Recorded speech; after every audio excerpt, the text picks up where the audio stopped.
Now, Republicans certainly are sticking to a lot of talking points when it comes to impeachment. They keep saying, as I said before, witch hunt, coup. They say this is totally a legitimate Senate trial. We don't need witnesses. And they are very frequently comparing it to the Clinton impeachment from 20 years ago. I suggest that the Senate is an institution that follows the rules, and we follow our precedents. The most obvious precedent for this impeachment trial is the Clinton impeachment trial. What's fair for President Clinton is fair for President Trump. Fair is fair. The process was good enough for President Clinton, and basic fairness dictates it ought to be good enough for this president as well. These rules were good enough for Democrats and Republicans back then. They ought to be good enough for Democrats and Republicans today. Now, despite what those Republicans are saying, there are several major differences between what Mitch McConnell is doing today and how the Clinton trial was conducted 20 years ago. Now, as you can see, take a look at this chart. These are some of the differences. You have evidence, witnesses, time frames, and a lot more. So the best person I could think of to talk about the context of then and now and also where we are at this moment in history is our next guest, former Senator Kent Conrad, the North Dakota Democrat he served during the Clinton impeachment. Senator, first of all, thank you for the time. We had your old colleague, Senator Lieberman, yesterday, and one of the things he pointed out was, first off, members didn't learn about the rules on the fly when the rest of the country. You had, Tom Daschle and Trent Lott hammering things out, and you had a 100-0 vote here on the rules going forward. And a whole bunch of Democrats maybe didn't vote for impeachment, but they certainly said what the president did was very wrong, and they ripped him a new one. My point is, I'm still waiting for one Republican to at least acknowledge what this president did was wrong. I'm not asking for political courage here with a vote. I'm just saying an acknowledgement that what President Trump was not only wrong, but it, threatened national security. It is so different, isn't it, from the Clinton time? Because, first of all, the behavior that gave rise to the impeachment was totally different. In the Clinton era, it was inappropriate behavior with a woman. Now it is inappropriate behavior with a foreign power seeking to influence our elections and asking a foreign leader to announce publicly that he's investigating a political opponent in exchange for almost $400 million of military assistance desperately needed by the Ukraine since they're fighting a Russian incursion. You almost can't possibly compare the two. And of course, during the Clinton impeachment trial, we had witnesses.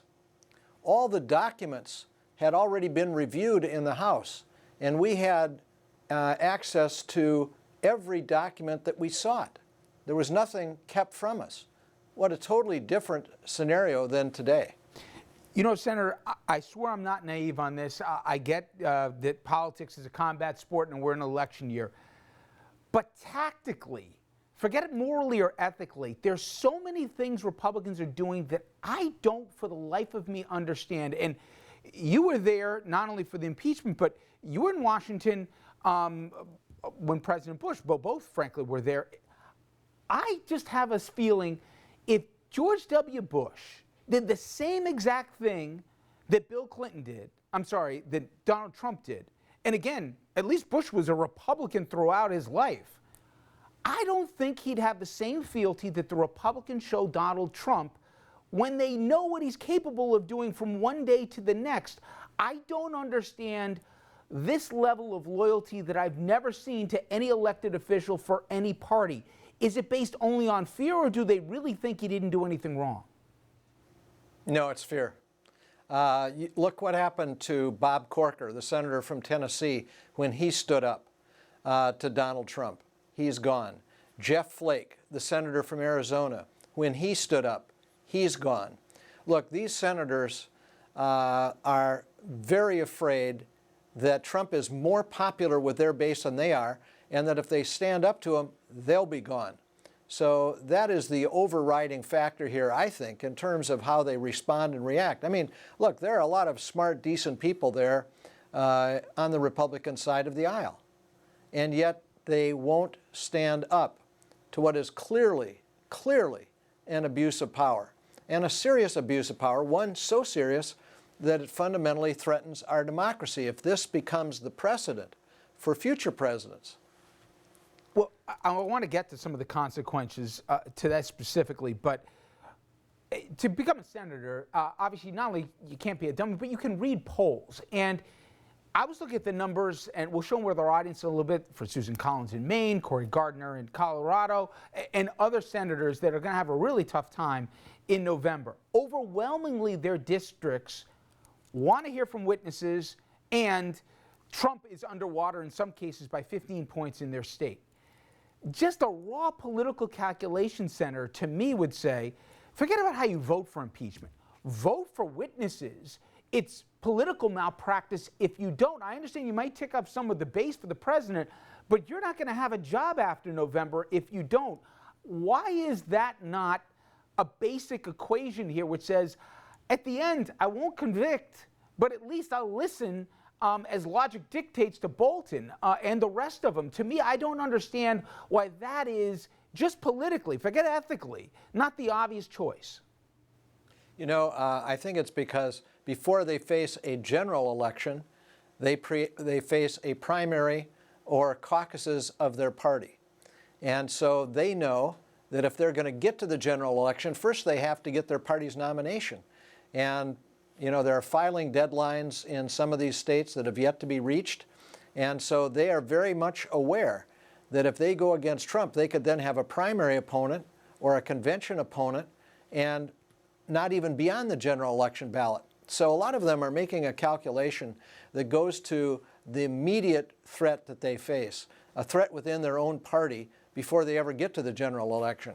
And I think they're hoping that, hope against hope, that somehow this will have receded from the people's minds. There'll be other things that'll come to the forefront that'll be the key issues in a general election, and that maybe they can survive. You served with Lindsey Graham, and I, for the record here, defended Lindsey Graham when people over the years, because I said, listen, agree or disagree with his politics, I always found him to be a senator of principle. And for people who don't know what a JAG is, a judge advocate general, not only are you practicing the law in the military, but, you know, usually it's ramrod, straight spines here. He's gone against Republican administrations before, even when it was politically dangerous for him. But I want to remind the audience what he said back in the days of Clinton and witnesses and what he's saying now. In every trial that there has ever been in the Senate regarding impeachment, witnesses were called. When you have a witness who was there, who was engaged in it, who was in the middle of it, telling you about what they were doing and why, it's a totally different case, and it's the difference between getting the truth, the whole truth, and nothing but the truth. I'm not trying to hide the fact that I have disdain for the accusations in the process, so I don't need any witnesses.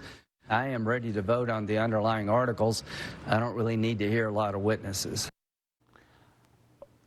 I don't get this one in any way. I've heard all the rationales that, you know, hey, listen, if I'm close to him, I'll prevent him from his worst instincts.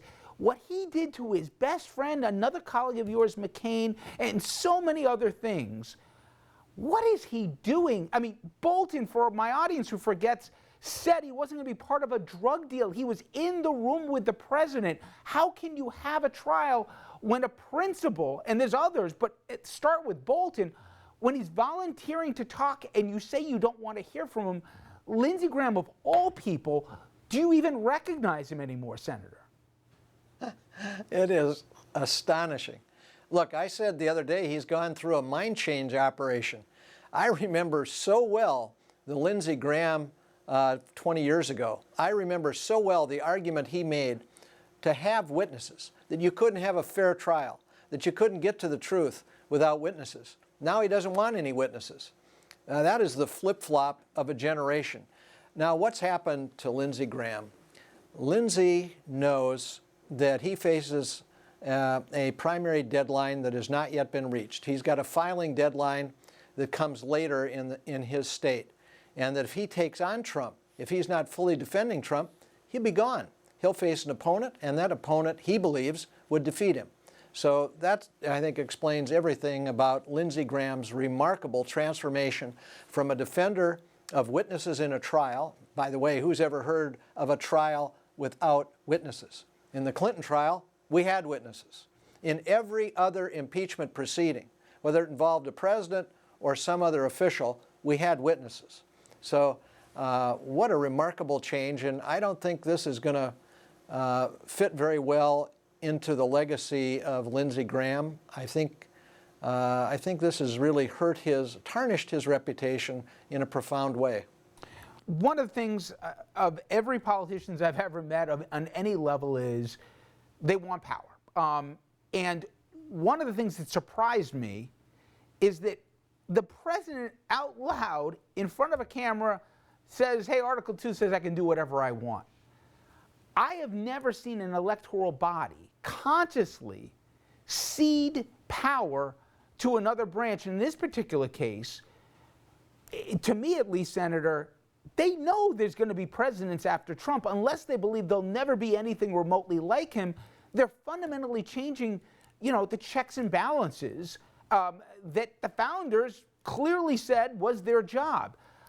Is there an acknowledgement that what they're doing right now for Trump will have ramifications long after he's gone for office? I don't know what is in their heads and hearts.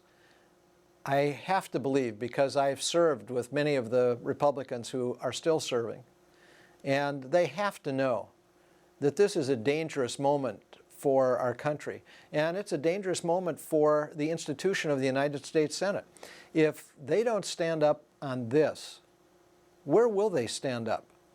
What new wrongdoing could this president commit and not be held responsible for? And what does it say to future presidents that if the United States Senate won't stand up in an impeachment proceeding and insist at least on a fair and serious trial, what does that say about the future of our democracy? Look, this is serious stuff, and one would hope our colleagues would take it seriously. I personally believe before this is done, they will have witnesses. I think the fact that there was a revolt in the Republican caucus the other day, that they would not accept the first proposal for rules that McConnell made, is an indication that there's more trouble ahead for McConnell and his attempt to make this trial go very quickly and be done with it. One last question. Among your former colleagues was Senator Biden. If you were Joe Biden, or if he picked up the phone and said, hey, what do you think? Would you offer to testify if that would also further, not just you hear from Bolton, but a couple other cabinet members, whether it be Perry or whether Pompeo, whatever? I don't know. I don't know how he'd hold up, but especially if he's got nothing to hide here, I think it might do him a world of good to be able to confront some of the questions that are hanging out there and to point out, that, basically you're blaming the victim in many cases in this particular one. Would you advise Biden to testify? Absolutely not. He is not material to the case. This is a case that involves the abuse of power by President Donald J. Trump in trying to get a commitment from the leader of the Ukraine to publicly announce criminal investigations into Joe Biden and his son in exchange for over about $400 million of military assistance. Joe Biden is not a material witness. It's totally inappropriate that he be called. That makes a sideshow out of the serious business of impeachment. So I would strongly recommend against his being a witness. Now, if he were material to the case, if he was somehow knowledgeable or involved in any of the activities undertaken by President Trump, that'd be a different matter. But he's not, and so he should not be a witness. I think that really completely undermines the case that's before the United States Senate. Senator Conrad, I really appreciate the time today. Thank you so much, and I hope you're right. I hope, and I think they will, but I hope at the end of the day, whether it be out of politics or principle, whatever, but that we'll hear from some of these witnesses. But I guess we're going to find out next week. It's important that we do. Thanks for having me on.